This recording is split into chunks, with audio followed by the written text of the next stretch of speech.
بسم اللہ الرحمن الرحیم۔ السلام علیکم ورحمۃ اللہ وبرکاتہ۔ دوستو، آج کا جو ویڈیو ہے یہ مکروہات وضو کے بارے میں ہے۔ اس سے پہلے وضو کے مفسدات، نواقض وضو ذکر ہو چکا ہے، اور اس سے پہلے سنن ذکر ہو چکا ہے، اور اس سے پہلے فرائض۔ اب مکروہات کے بارے میں ذکر کریں گے کہ وضو میں کتنے مکروہات ہیں۔ سب سے پہلے ہم مکروہ کی تعریف کرتے ہیں۔ مکروہ کیا ہے؟ مکروہ وہ ہے جس کی ممانعت دلیل ظنی کے ساتھ ثابت ہو۔ مکروہ دو قسم پر ہے، مکروہ تحریمی، مکروہ تنزیہی۔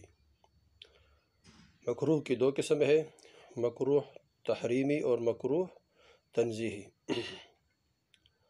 نمبر ایک، مکروہ تحریمی وہ ہے کہ جو حرام کے قریب ہو، حرام تو نہ ہو لیکن حرام کے قریب ہو۔ اس کا حکم یہ ہے کہ اس کو چھوڑنے سے ثواب اور اس کے کرنے سے عذاب ہے۔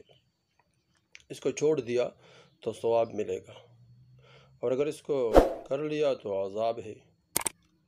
اس طرح مکروہ تنزیہی وہ ہے جس کے کرنے سے اس کا چھوڑنا بہتر ہے، اس کے کرنے سے اس کا چھوڑنا بہتر ہے۔ تو یہ جو ہم وضو کے مکروہات ذکر کریں گے یہ مکروہ تنزیہی ہے، تحریمی نہیں ہے، جو حرام کے قریب ہو۔ تو وضو میں کتنے مکروہات ہیں؟ وضو میں چار چیزیں ایسے ہیں جو مکروہ ہے، چار کام ایسے ہیں جو وضو کے اندر جو آدمی کرتا ہے تو وضو مکروہ ہو جائے گی، وہ کام مکروہ ہے۔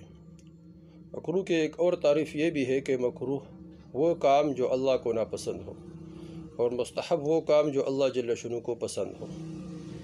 ایک تعریف یہ بھی علماء فرماتے ہیں کہ مکروہ وہ کام جو اللہ جل شانہ کو ناپسند ہو، اور مستحب وہ کام جو اللہ جل شانہ کو پسند ہو، اور مکروہ وہ کام جو اللہ جل شانہ کو ناپسند ہو۔ مکروہات چار ہے۔ سب سے پہلے ناپاک جگہ پر بیٹھ کر وضو کرنا، ناپاک جگہ پر بیٹھ کر وضو کرنا یہ مکروہ ہے۔ نمبر دو، سیدھے ہاتھ سے ناک صاف کرنا، جو آدمی سیدھے ہاتھ سے وضو کے اندر ناک صاف کرتا ہے یہ بھی مکروہ ہے۔ نمبر تین، وضو میں دنیا کی باتیں کرنا، جو آدمی وضو کے اندر دنیا کی باتیں کرتے ہیں یہ بھی مکروہ ہے۔ وضو کے لیے بیٹھے ہوئے ہیں، آپس میں گپیں مارتے ہیں، دنیا کی باتیں کرتے ہیں، تو یہ تمام چیزیں وضو کے اندر یہ مکروہ ہے۔ اس سے ثواب کم ہو جاتا ہے، اور یہ اچھی بات نہیں ہے، یہ مناسب نہیں ہے۔ نمبر چار، سنت کے خلاف وضو کرنا، جو آدمی سنت کے خلاف وضو کرتا ہے، اور سنت کے خلاف وضو کیا ہے؟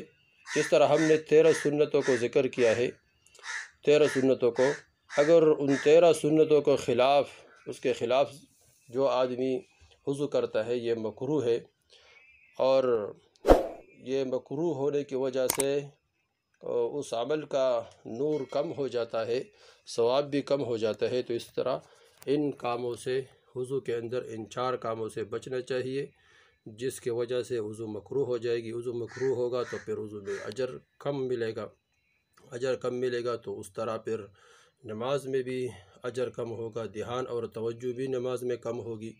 اس طرح اللہ جل شانہ پھر اس کے ذریعے سے انسان کے وہ تمام ضروریات، حاجات پورا نہیں کریں گے جس طرح نماز کے ذریعے سے اللہ جل شانہ انسان کے تمام حاجات اور ضروریات کو پورا کریں گے۔ تو اس طرح اس کو خود سیکھیں اور آگے شیئر کریں، تاکہ سب مسلمان وضو کے اندر جو مکروہات ہے اس کو سیکھیں اور اس پر عمل کرے اور اس کو اپنائے، تاکہ سب کی جتنی بھی عبادات ہے یہ محفوظ ہو جائے۔ والسلام۔